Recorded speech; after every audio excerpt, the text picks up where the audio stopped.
Сәлем достар, қазір сіздермен бірге кеспе супы дайындайтын боламын. Бізге керек осындай ет.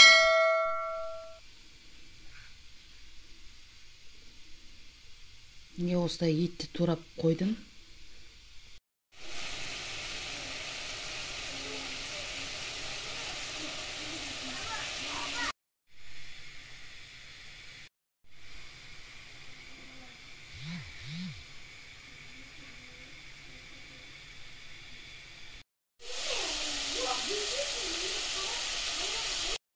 Міне нанымды осылай орадым. Енді кесіп алатын боламын.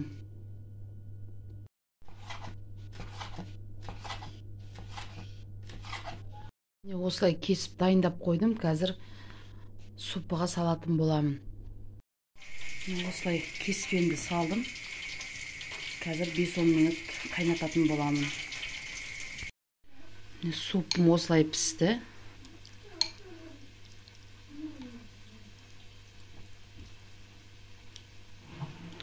Кеспе супы.